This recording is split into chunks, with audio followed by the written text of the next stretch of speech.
Noyce से थी, इससे बात कर लेते हैं, जब तक रूस से कराते हैं वापस तो आ जाएं। हाँ जी सर, हाय, कैसे क्या हैं? हाल है सर? सॉरी आपको कैसे हैं जी? काफी वेट कराया मैंने आज। कोई बात नहीं, कोई बात नहीं। और कल ये मेरी हारिस से भी डिस्कशन हो रही थी, हम्म, सर ना बोला करें। अच्छा। ठीक है, क्योंकि सर सर सर कल्चर के मैं सख्त खिलाफ हूँ हिंदुस्तान में, तो अब इधर मसला ये है कि सभी आगे सर करते रहते हैं, तो फिर आ, क्या किया हाँ, जाए। ये सर आदत और गलत बॉस लग जाती। कल्चर ने हमें बर्बाद कर दिया। एक कॉलम लिखा था जावेद हम्म, चौधरी ने अब कि कितनों को बॉस टोकें। कल्चर ने हमें बर्बाद किया है, कि हर कोई कहता है मुझे बॉस बोलो, और इससे हम्म। आप अपने बॉस को ना अच्छी बात पहुंचा नहीं सकते। वेस्टर्न कंट्री में बॉस को आप सजेशन दे सकते हैं उसके लेवल पर आकर, अगर आप अच्छी बात कर रहे हैं। मैं वो ये कल यही बात विक्टोरियन एथिक्स हैं जो कि शायद हम गोरों के गुलाम रहे, तो शायद इस वजह से हाँ हाँ, ये आ उसके गए। बहुत सारे हम्म, रीजन है, पर हम्म, देखो ऐसी बात नहीं है। जैसे आप देखोगे, ये जो मसला है ना, ये ईस्टर्न सोसाइटीज में ज्यादा है। जापानी हम्म, सोसाइटी भी, जैसे मेरे काफी दोस्त जापानी भी हैं, वहां पे भी ये मसला काफी है।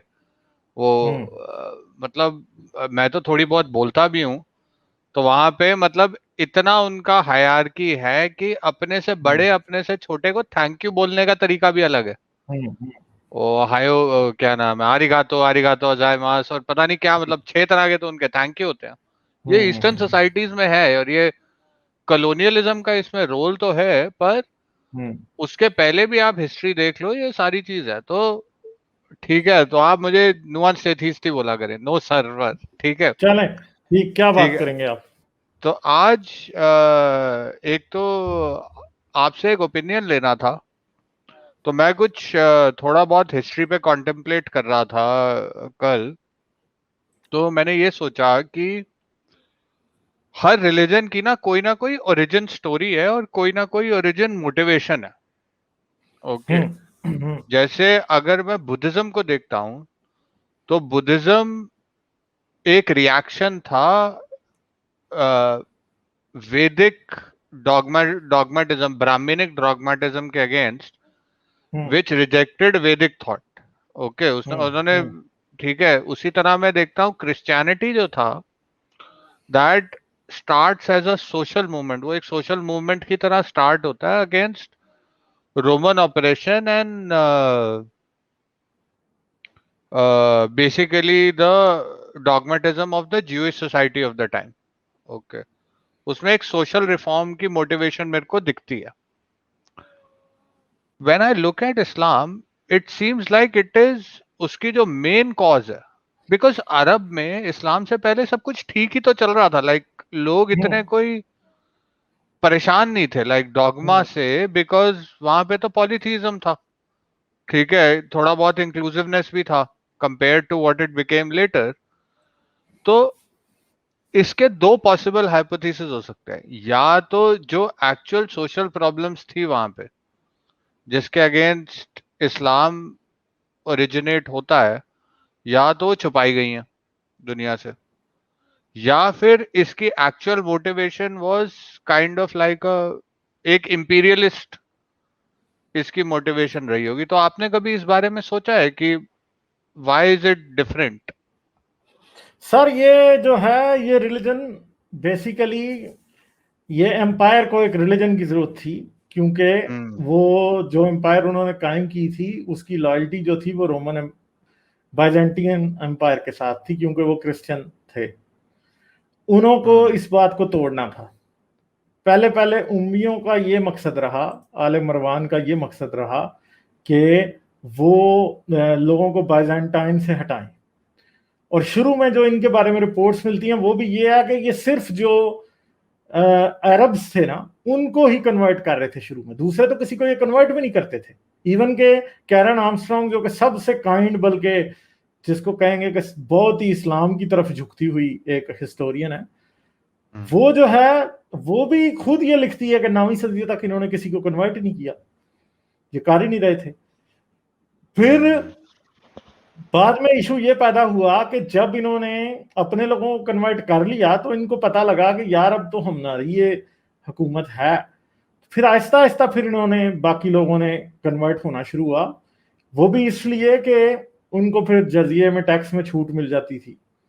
ठीक है, फिर हम्म। जारी बात है कि एक क्लर्जी क्लास भी इस्लाम की फिर during the second century of Islam towards the end of वो second century of वो तो Islam by market, basically market demand पे एक बिजनेस क्रिएट हो हाँ गया ना वो, हाँ। क्योंकि मार्केट क्रिएट हो गई थी उस चीज की, तो तो बिजनेस तो वहां पे बनना ही था। फिर जब वो बिजनेस बना तो फिर ये क्लर्जी आए, फिर इन्होंने ये हिस्ट्री लिखी, इन्होंने कुरान की इंटरप्रिटेशंस लिखी, फिर इन्होंने हदीसें बनाई और हदीसें इकट्ठी की, और मतलब जो भी आप उसको कह लें, इन्होंने हदीस को फॉर्मलाइज किया, इन्होंने फिका को फॉर्मलाइज किया।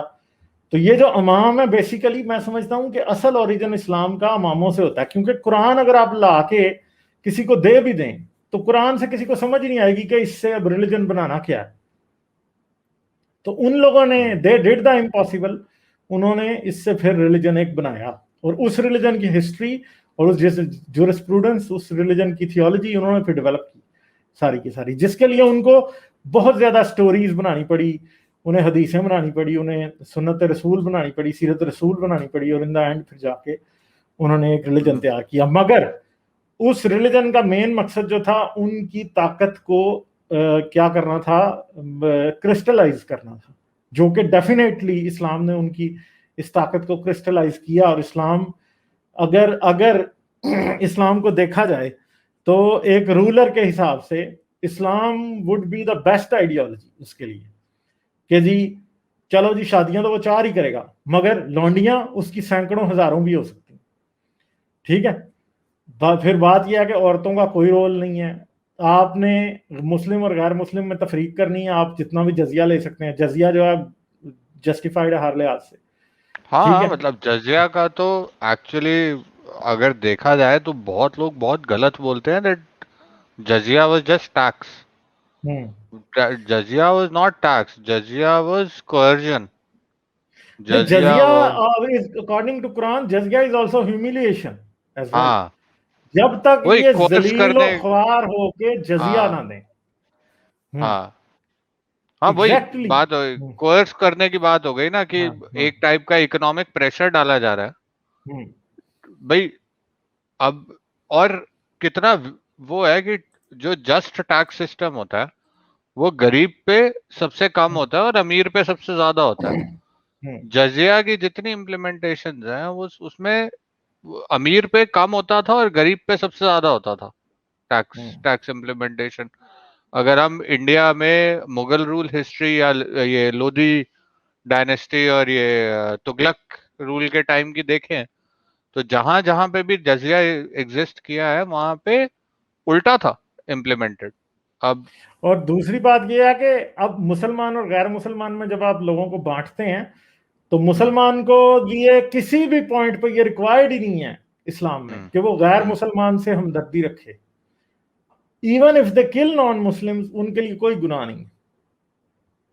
यानी मैं समझता हूं कि बहुत ही रुथलेस एटीट्यूड इस्लाम जो है ना टुवर्ड्स नॉन मुस्लिम सिखाता है।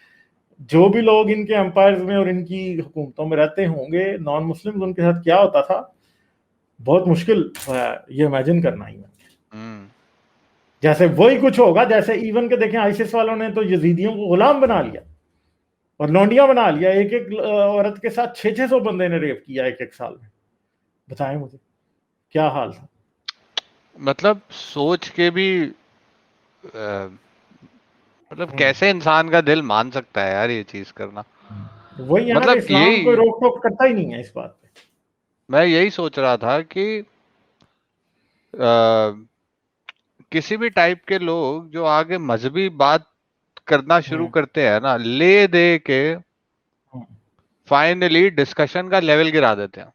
मतलब मुझे ऐसा लगता है कि मान लो मैं बड़ी अच्छी कोई कॉस्मोलॉजी की डिस्कशन कर रहा था, हम्म ठीक है, या इवोल्यूशन की डिस्कशन कर रहा था, पहले उस डिस्कशन का लेवल लाके मतलब हाई स्कूल फिजिक्स और बायोलॉजी से भी नीचे गिराएंगे, फिर हम्म उसको भी पीछे और पीछे लेके जाएंगे, और फिर ले जाके ना तेरी ना मेरी करके हाथ झाड़ के हम्म वो किसी ने एक सेइंग कही है, उसका इंग्लिश में सेइंग है, don't wrestle with a pig, okay, because you both get into the mud and the hmm, pig likes it.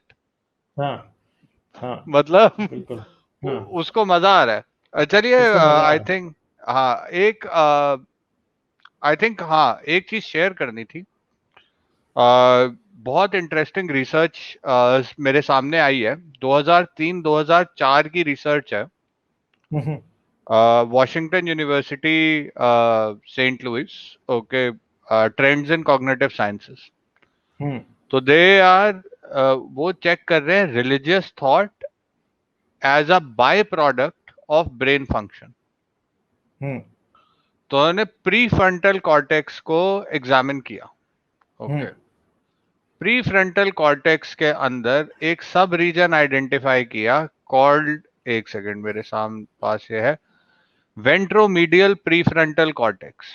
तो जिन लोगों का ये डैमेज हो जाता है या जिन लोगों का बिकॉज ऑफ पुअर न्यूट्रिशन ये डेवलप नहीं हो पाता सही से, उनके सिम्टम्स देखिए। ओके, डिक्रीज उनकी कॉग्निटिव फ्लेक्सिबिलिटी, मतलब नए आइडियाज को एक्सेप्ट करने की और नए एविडेंस को इवैल्यूएट करने की एबिलिटी कम हो जाती है। ओके, उन लोगों की इमोशनल इम्पल्सिवनेस इंक्रीज हो जाती है। ओके, उन लोगों की कॉम्बैटिवनेस इंक्रीज हो जाती है, सोशल बाउंड्रीज की रिस्पेक्ट कम हो जाती है,